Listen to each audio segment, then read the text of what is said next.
കിട്ടുന്നുണ്ടാവുക. മരുന്ന് ഉപയോഗിച്ചാലും ഉപയോഗിച്ചില്ലെങ്കിലും ഈ കോംപ്ലിക്കേഷൻസ് ശരീരത്തിൽ ഉണ്ടാകുന്നുണ്ടാവും. സോ ഡെഫിനറ്റ്ലി മെഡിസിൻസ് ഒഴിവാക്കിയിട്ട് ഒരു പ്രിവെൻഷനോടുകൂടി ഈ കോംപ്ലിക്കേഷൻസ് ആഫ്റ്റർ എഫക്ട്സിനൊക്കെ പ്രിവെന്റ് ചെയ്തുകൊണ്ട് നമുക്ക് അതിനെ മാനേജ് ചെയ്യേണ്ടത് വളരെ വളരെ അത്യാവശ്യമാണ്. ഇവിടെയാണ് ഐ കോഫിയുടെ റെലവൻസ്. കാരണം ഡയബറ്റീസ് ഉള്ള ആളുകൾ ഉപയോഗിക്കുന്ന മെഡിസിൻസിലൂടെ ഉണ്ടാകുന്ന ഒരേ ഒരു ബെനിഫിറ്റ് എന്ന് പറഞ്ഞാൽ കൂടി നിൽക്കുന്ന ബ്ലഡ് ഷുഗറിനെ ഒരു ബാലൻസ് ചെയ്ത് കൊണ്ടുപോകാൻ പറ്റുമെന്ന് മാത്രമേ ഉള്ളൂ. ഈ ആഫ്റ്റർ എഫക്ട്സിനെ പ്രിവെന്റ് ചെയ്യാൻ പറ്റില്ല. Here comes eye coffee. Eye കോഫിയിലെ മെയിൻ ഇൻഗ്രീഡിയന്റ് യാതൊരു സംശയമില്ല, ഇന്ന് ചരക സംഹിതയിൽ, ആയുർവേദത്തിന്റെ അടിസ്ഥാന ഗ്രന്ഥമായ ചരക സംഹിതയിൽ നൂറ്റാണ്ടുകൾക്ക് മുമ്പ് എഴുതപ്പെട്ടിട്ടുള്ള കാര്യമാണ് മധുമേഹ അഥവാ പ്രമേഹം എന്ന് പറഞ്ഞ അവസ്ഥയ്ക്ക് ഏറ്റവും നല്ല നാച്ചുറൽ റെമഡി ഇറ്റ്സ് സലേഷ്യ, ഏകനായകം. ഈ ഏകനായകത്തിൽ നിന്നും ഷുഗറിനെ ബാലൻസ് ചെയ്യാൻ സപ്പോർട്ട് ചെയ്യുന്ന സാൽസിറ്റാൾ എന്ന് പറയുന്ന പേറ്റന്റഡ് ആയിട്ടുള്ള മോളിക്യൂൾ സെപ്പറേറ്റ് ചെയ്തെടുത്തു. ആ ഏകനായകം പ്രധാന ഇൻഗ്രീഡിയന്റ് ആയിക്കൊണ്ട് ഇന്ന് ലോകത്ത് അവൈലബിൾ ആയിട്ടുള്ള ഒരേ ഒരു ഹെർബൽ കോഫിയാണ് ഐ കോഫി. ഇത് ഡയബറ്റീസിനെ വളരെ ഹെൽത്തി ലെവലിൽ മാനേജ് ചെയ്യാനായിട്ട് സപ്പോർട്ട് ചെയ്യുന്നുണ്ടാവും. ഒപ്പം ഇതിനകത്തുള്ള മറ്റു ഇൻഗ്രീഡിയൻസ്, ഒന്ന് കൂർഗ് റീജിയനിൽ നിന്നുള്ള റോസ്റ്റഡ് കോഫി ബീൻ ഇതിനകത്ത് ഉപയോഗിക്കുന്നു. അതുപോലെ കൗഹേജ് അഥവാ വെൽവെറ്റ് ബീൻ, നായ്ക്കുരണം എന്ന് പറയുന്ന ആ ഔഷധ സസ്യത്തിൽ നിന്ന് മോളിക്യൂൾസും ഇതിനകത്ത് ആഡ് ചെയ്തിട്ടുണ്ട്.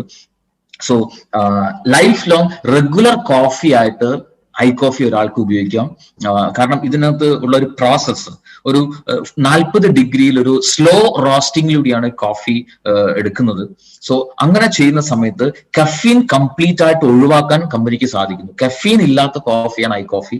സോ അതുകൊണ്ട് തന്നെ അത് ലൈഫ് ലോങ് റെഗുലർ ആയിട്ട് ഏതൊരാൾക്കും ഉപയോഗിക്കാം. ഈവൻ ഹോമിയോ മെഡിസിൻസ് ഉപയോഗിക്കുന്ന ആളുകൾക്ക് പോലും ധൈര്യമായിട്ട് ഐ കോഫി ഉപയോഗിക്കാം. കാരണം ഹോമിയോ മെഡിസിൻസ് ഉപയോഗിക്കുന്ന ആളുകളെ സംബന്ധിച്ചിടത്തോളം ഹോമിയോ മെഡിസിൻസിൽ നോർമലി കഫീൻ ഉണ്ടാവും. അവർക്ക് കോഫി കഴിക്കരുതെന്ന് ഡോക്ടേഴ്സ് പ്രത്യേകമായിട്ട് പറയുന്നുണ്ടാവും. പക്ഷെ നമ്മുടെ കോഫി ഹോമിയോ മെഡിസിൻസ് ഉപയോഗിക്കുന്ന ആളുകൾക്ക് പോലും ഉപയോഗിക്കാം, because no caffeine. Anybody can use. So ഈ ഒരു സ്ലോ റോസ്റ്റിംഗ് പ്രോസസ്സ് ചെയ്യുന്ന സമയത്ത് മറ്റൊരു ബെനിഫിറ്റ് എന്താണെന്ന് ചോദിച്ചു കഴിഞ്ഞാൽ ഇതിലുള്ള വളരെ പവർഫുൾ ആയിട്ടുള്ള ആന്റി ഓക്സിഡൻസ് ആയിട്ടുള്ള പോളിഫിനോൾസിനെ അതുപോലെ നിലനിർത്തിക്കൊണ്ടാണ് നമ്മുടെ കോഫി ഉണ്ടാകുന്നത്. സോ അതുകൊണ്ട് തന്നെ ആന്റി ഓക്സിഡൻസിന്റെ ഒരു ബെനിഫിറ്റും നമ്മുടെ ഐ കോഫി ഉപയോഗിക്കുന്ന സമയത്ത് കിട്ടുന്നുണ്ടാവും. സോ ഇറ്റ്സ് വളരെയധികം റിസർച്ച് ഓറിയന്റഡ് ഉണ്ടാക്കിയിട്ടുള്ള പ്രൊഡക്റ്റ് ആണ് ഐ കോഫി. അത് I coffee creamer, I coffee black, 2 വേരിയൻസിൽ നമുക്ക് അവൈലബിൾ ആണ്. Right, what are the frequently asked questions of I coffee? ഏത് തരത്തിലുള്ള ടൈപ്പ് ആയിട്ടുള്ള ഡയബറ്റീസിലും ഇത് ഉപയോഗിക്കാൻ പറ്റും. ടൈപ്പ് 1 ആയിക്കോട്ടെ, ടൈപ്പ് 2 ആയിക്കോട്ടെ, ജസ്റ്റേഷണൽ ഡയബറ്റീസ് ആയിക്കോട്ടെ, ഏത് ഡയബറ്റീസ് ഉള്ള ആളുകൾക്കും നമ്മുടെ പ്രോഡക്റ്റ് വളരെയധികം എഫക്റ്റീവ് ആയിട്ട് ഉപയോഗിക്കാൻ സാധിക്കുന്നുണ്ടാവും.